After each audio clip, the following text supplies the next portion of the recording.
Welcome to everyone to the ASPRS Mentors podcast. This week we have with us Dr. Qassim Abdullah. Are you okay, Dr. Qassim, with us recording and sharing this on social media? No problem, absolutely. Yeah. Okay.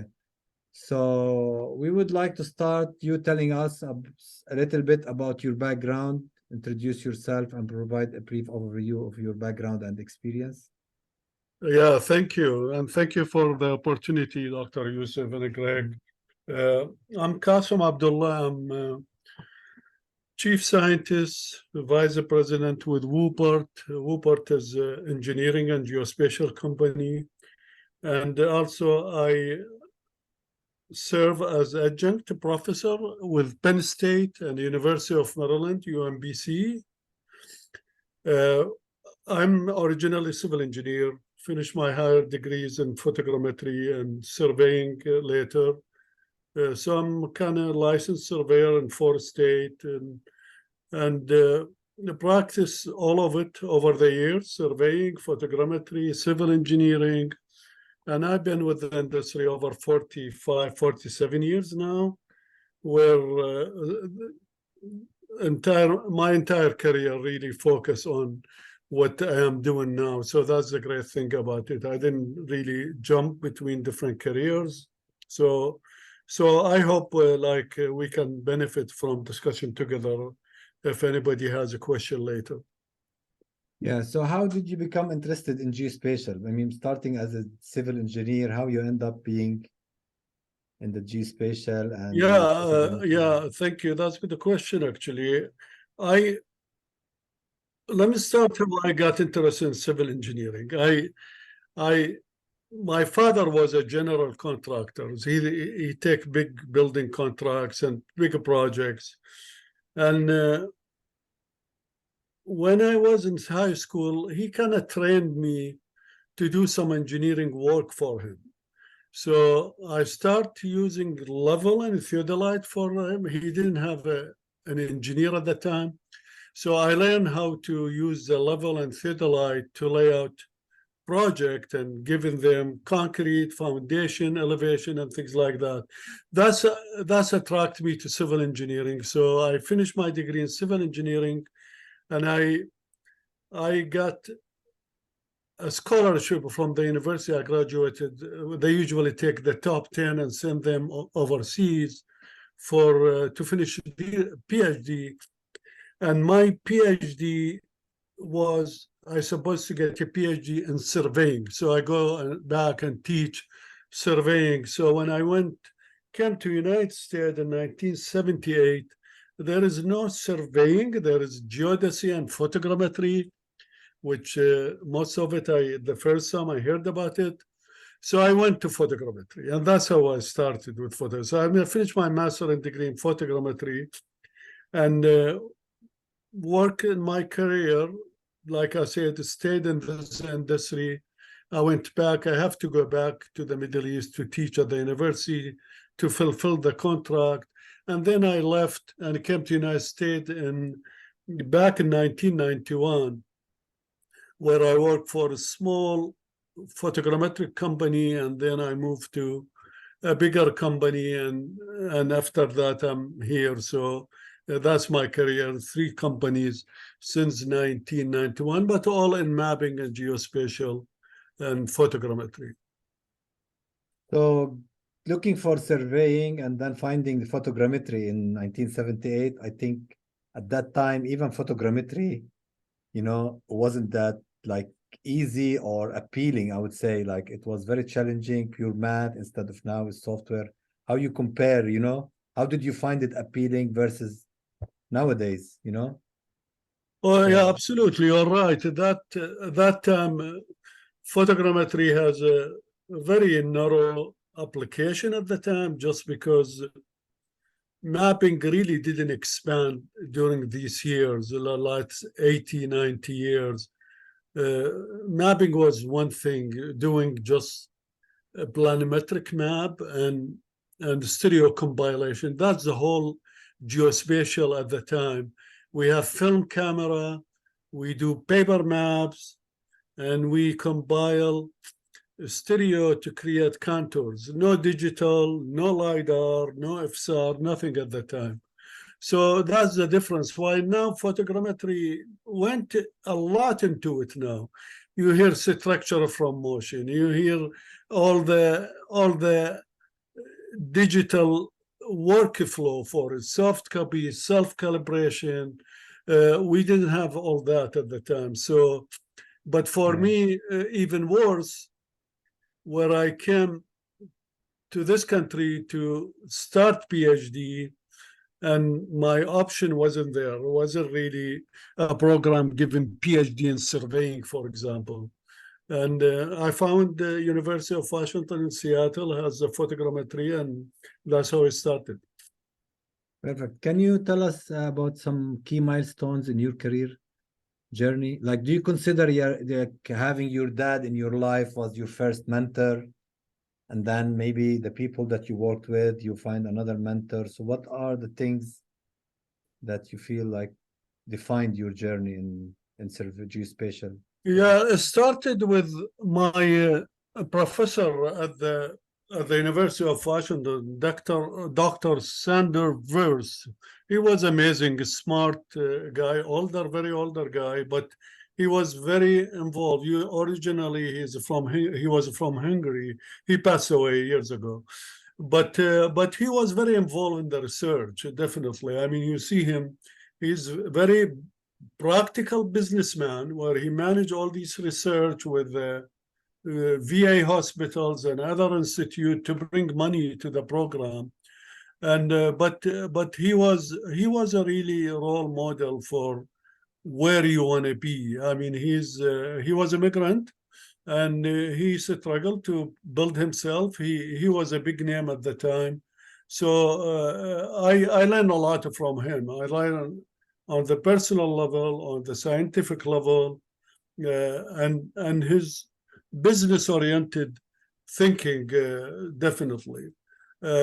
Later, I joined a company where the owner was Brian Logan. A lot of people knows him in the industry, but he was very visionary, definitely at the time. Because that's what I'm talking about in 1994 when I joined him. The company was Photo Science at the time, and they later changed to Earth Data, and later being bought by Fugro. Now is under Fugro. And so I joined him as a director of research and development. And that's where the start of the new technology of geospatial. As the early 90s, we developed the first high altitude LiDAR at the time. We developed IMU on camera. We were the first company. We invested our money and worked with Planix at the time to put the IMU on the camera, and we used the same IMU to build our LiDAR. But he was visionary, and he was pushing us hard to go into all these concepts. So that's transition from film camera to digital camera, LiDAR, IMU, and we are the first one at the time to work with the Corps of Engineers to pilot the airborne GPS. That was experimental at the time. So we participated with them. So we really brought all this technology to the industry. And thanks to his vision, he was very visionary, very entrepreneur. He's Irish. And he built a great company, having us around us, pushing us hard to make it happen. So that's what I consider this milestone. That's where I got a lot of my experience from that opportunity, where you are challenged to be creative, and you have to think outside the box when people want you to do something. And that's how it started. I really enjoy doing it. And I'm sure that being at the front with cutting edge technology, when you're saying about the airborne or the LiDAR or the IMU on the camera, the first people to be doing that, that position you in a place where you are making a higher impact on the geospatial industry. And I'm sure the sense of accomplishment, everybody would love get an opportunity that is challenging and rewarding at the career level and also at the industry level. So since you got your master's and you were working with people who are entrepreneur and doing things that in the industry has more value, what brought you to the PhD? Being around people who think about the industry and how you can contribute more, build more, do more. What are the key factors that you sat and you said, okay, I want to go and do publication? Because in the industry, I assume you're doing products and introducing it to the market versus publication and research.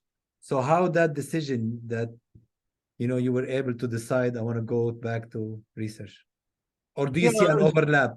It is as part of it, it's self-interest, definitely. You want to always achieve the highest thing you can achieve in education. So the PhD was a goal for me.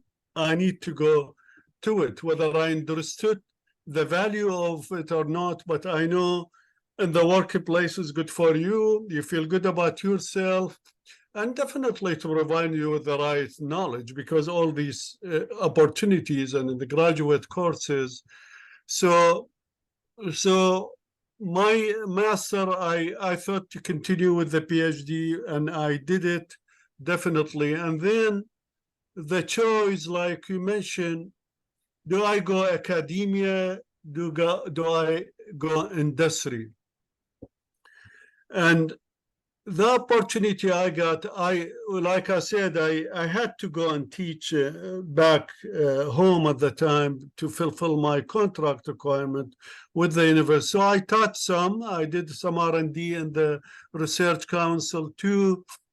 And when I came to United States, I had the option. I could go to academia and PhD in photogrammetry, not too many around, by the way. So you can get a good academic position or the industry.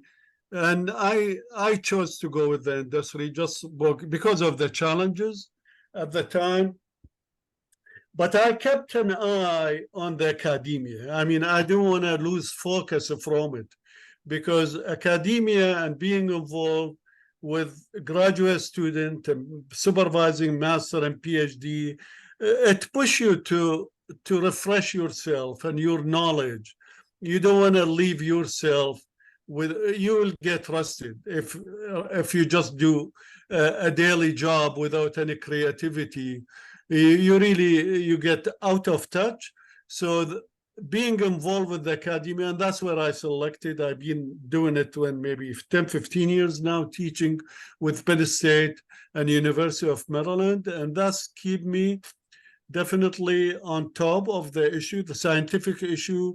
And it's a great position you find yourself, because you are in the middle of the industry and the production, and you have that connection to the theory and to the academia, and it is two ways, is open for you, as a great feeling. So definitely my advice for anybody, I mean, education is great, but also connected to the industry, because that's where the challenge is. Not much challenges in the academia, because it's very classical teaching.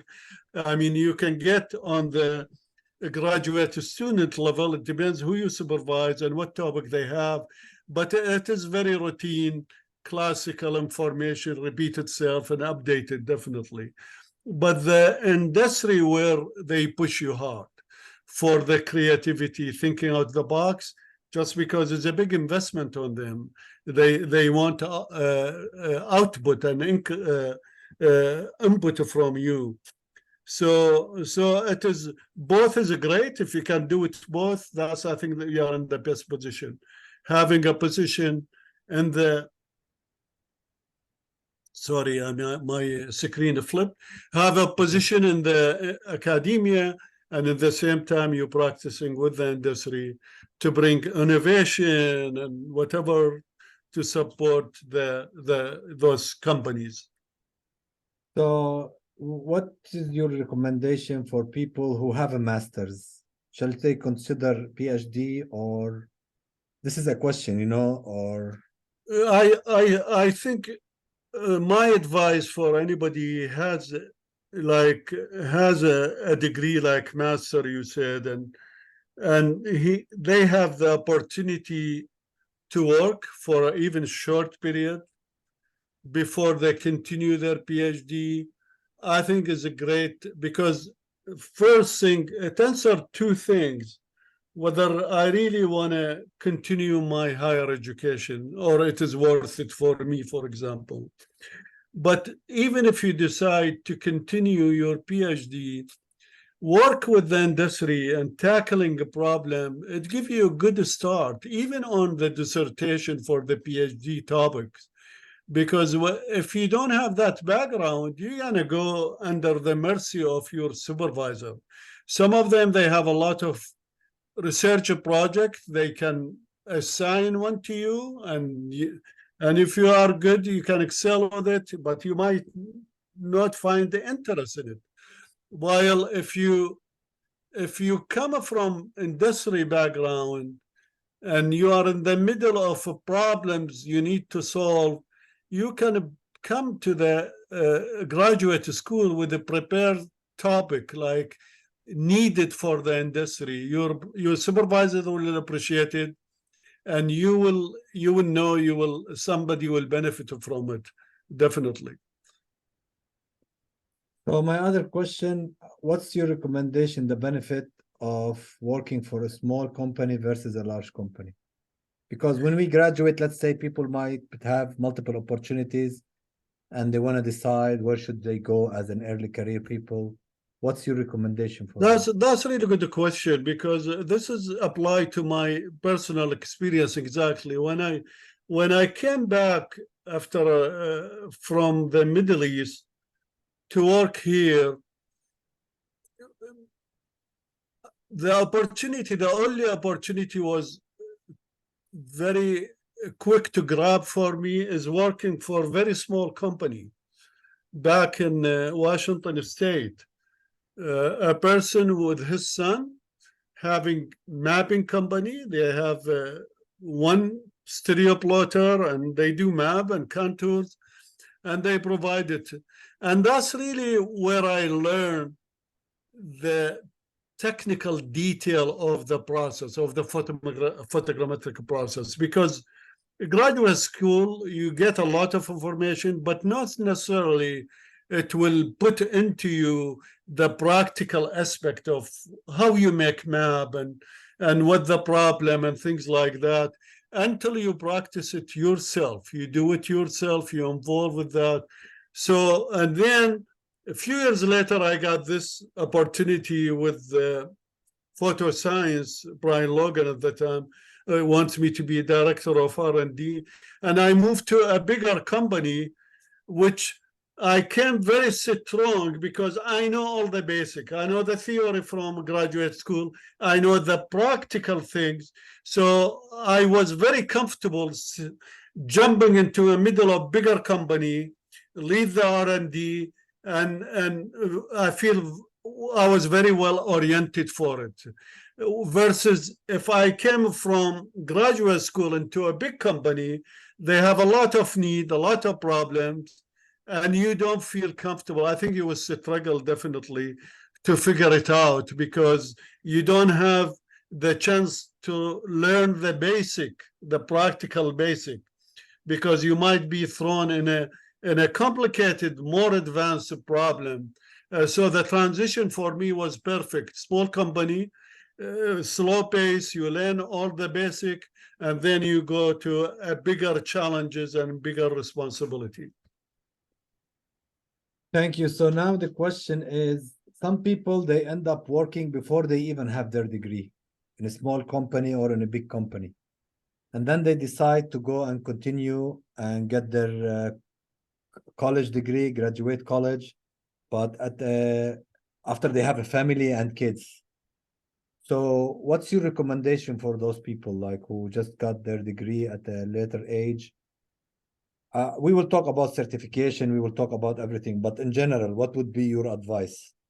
I think it is great to, like I mentioned, between master and PhD, if you can get some experience and know what's going on, so you can plan your future, where you want to do. Same thing here. I mean, if people has opportunity to work in, not, I don't mean the work in McDonald's flipping hamburger. I'm talking about technical issue, like I work for, if I'm interested in mapping or a certain industry. Like what you did with your father. You get Yeah, involved and exactly. then you start Exactly. growing, and then no degree, but you continue growing and learning. Absolutely, absolutely. I mean, if you have a general sense what you want to be, I want a computer science, I want an engineer, and I work with, if I want an engineer and I work for engineering company, whether part-time while I start my degree, or I work for a few years, make some money and go to college, that will be great, definitely.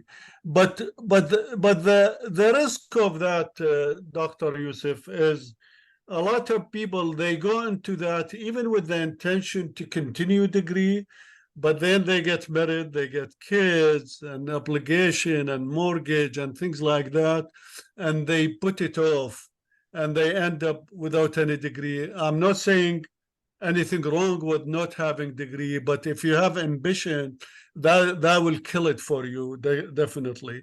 And degree open opportunities. Not every successful person, we see these billionaire and millionaire here in the United States without degrees, but that's not the norm. Degree always open more opportunities. Definitely, when people hire, they always look whether you have a bachelor degree in certain field or master or PhD, and that's how they assign your responsibility and salary. So having a degree is good for the person. Mixing work and degree is great if you can, but just be careful. You don't want to go and work and these hopes of finishing academia, it might just slip away from you. If you are cautious about it and you keep it an eye and focus on it, I think you can do both, definitely. So can you tell us, Dr. Qassim, about your certifications and how obtaining a certification can have a higher impact on your career? Especially, I would say, you as a PhD person. So PhD tells a lot about you. What added value you see in the certification with somebody with your profile and others also?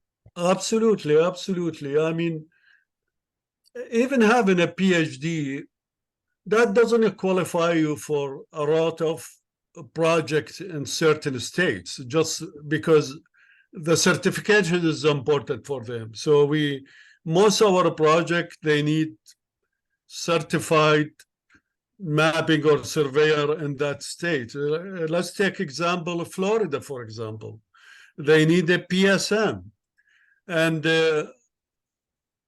for me, I realize in early stage, it is a problem for me. I mean, I cannot get involved in these project if I don't get the certification.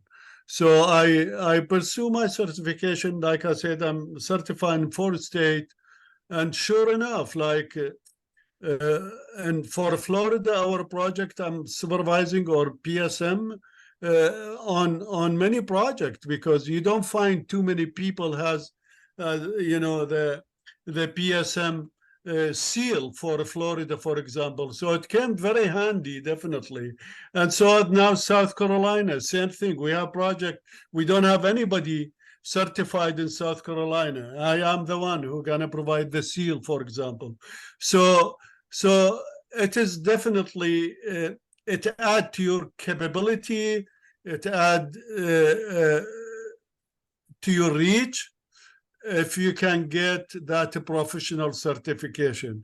And it doesn't really cost a lot. I mean, you might have to study a few days or a few months, but having it, I think it add to your, and when people hire you, they will look at how many licenses you have, for example. And I know people has 23 licenses in 23 Wow. states. Definitely, yeah. So adding these licenses, definitely it give you that feeling, that impression. You are certified photogrammetrist with ASPRS, or licensed surveyor with Florida, or with Idaho, Oregon, and so on. So it's good. Definitely, it's good for your career to have that beside the degrees and beside your experience, to have these few seals in your drawers, desk drawer. So when somebody needs you to certify a report, you are ready to do it. I'm sure this certification make an impact on the career. And now we want to ask you about the LinkedIn.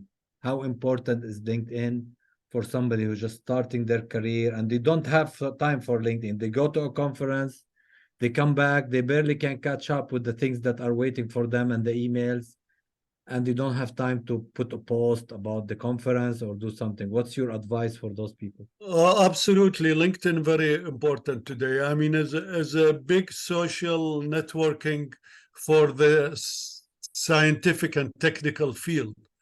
I mean, you learn a lot if you want to learn, or you get connected.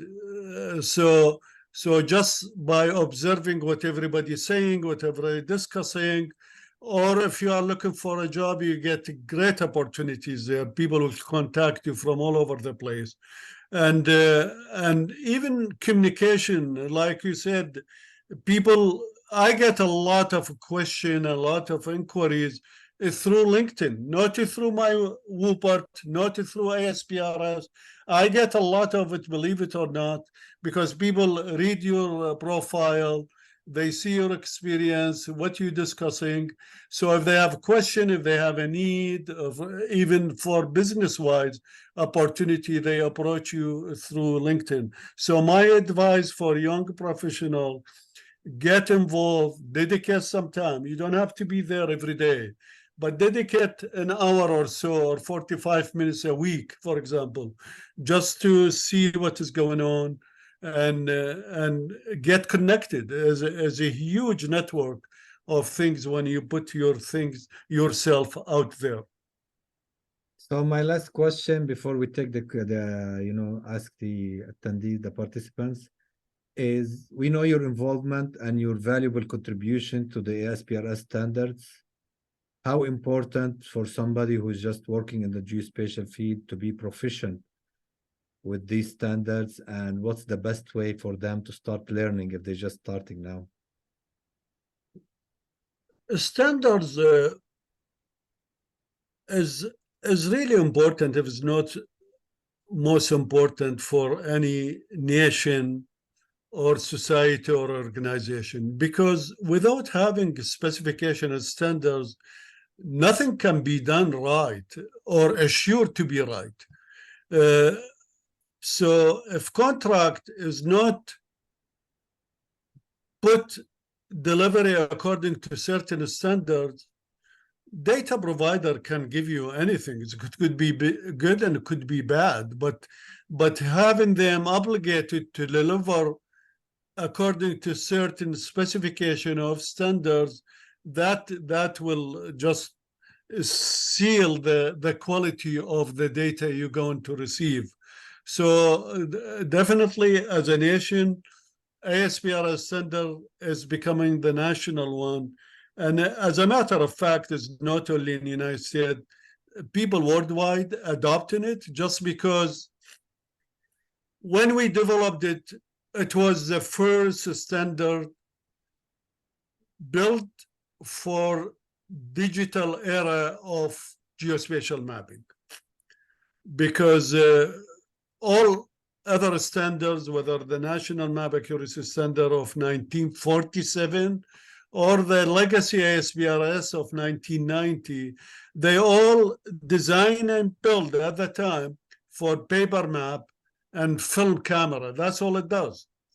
And we moved to a digital for over now 30 years. And we needed a standard at ASPRS. So in 2014, we published edition 1. and just last August we published edition 2, and like I said, has become as a go-to standard worldwide, including Canada. If there is somebody from Canada here, people using it all over the place. And in this edition, we brought more audience to it. Like we really want the Department of Transportations, for example, to be involved because they don't really have a standard. There's no other standard in the United States other than a modern standard other than ASPR. There's an SSDA, but that's in 1980 something and wasn't a standard, it's guideline actually. So we have like at least 4 people from DOT, different state DOT, involved with us in authoring edition 2. So you find a much bigger audience now on the engineering level and geospatial level. So the standard is important. How you get involved with edition 2, we have probably hundreds of people involved in it because we publish with it, we got addendum on best practices and guideline, and each of these addendum we have 10 to 20 people from various background, junior technical people on drones, on LiDAR. So really, it was very excited to see young people participated in it, and senior people, definitely, academia, industry, and things. So you get involved with that by following ASPRS, for example. If you want to involve with the standard, we are always open. In the future, we're going to have a future edition, modification to it. Participate in the critique of it. Send us your feedback so we know who to talk to in the future if we're going to have a new edition, to see if you are interested in authoring section or reviewing section or revising a section, things like that. So yeah, ASPRS is a good place for you if you want to be involved in the ASPRS Center. Thank you very much, Dr. Qassim. I want to share your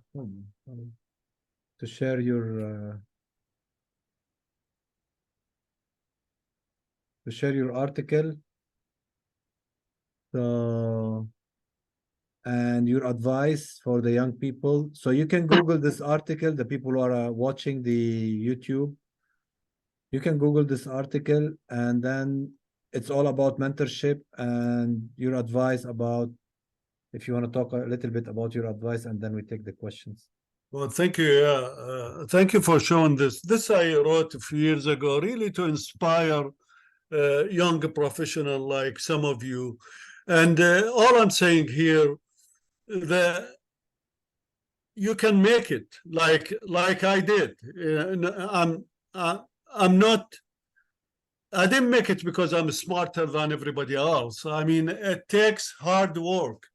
If you have the goal, the ambition, you want to be there, I tell you, I assure you, you will reach that. Nobody will stand on your desire, definitely. But you have to work hard. It definitely takes a lot. Like you notice from what I'm saying, I'm vice president, chief scientist, adjunct professor in two university. I publish monthly column with ASPRS. I'm the main author of ASPRS standard, and I'm involved with TRB, 2 committees in TRB. I'm involved with the USGIF. So it takes a lot of work. Nobody gonna give you that work. You're gonna need to go and grab it and be part of it. So if you work hard, you will get there, and I assure you will get there. So I hope this article, it will inspire you to work hard to reach your goals, definitely. I put the link in the chat for anybody who's interested. The people who are online, please Google the title of the article and you will be able to see it. So now we can take questions from people. Thank you, Dr. Qassim. We appreciate your No, presence. absolutely. This is very insightful.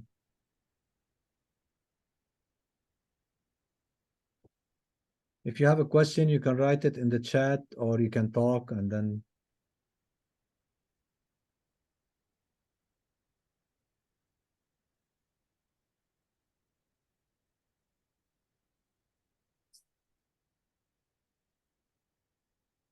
Maybe I scare them here. Nobody talking. No, actually, we have a lot of people who really like already know you and knows what you're doing. The idea is if you want to ask one more question, which we have here and we didn't talk about it, is the how do you see the AI?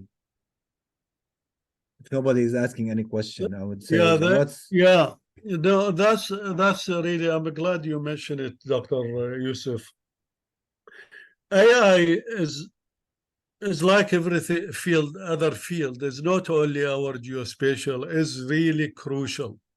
We're gonna have to adopt it, deal with it as soon as we can. We are definitely way behind as geospatial industry, mapping.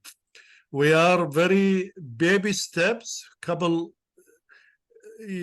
startup company, they doing some data extraction, no more than that, collecting, maybe building road edges, things like that.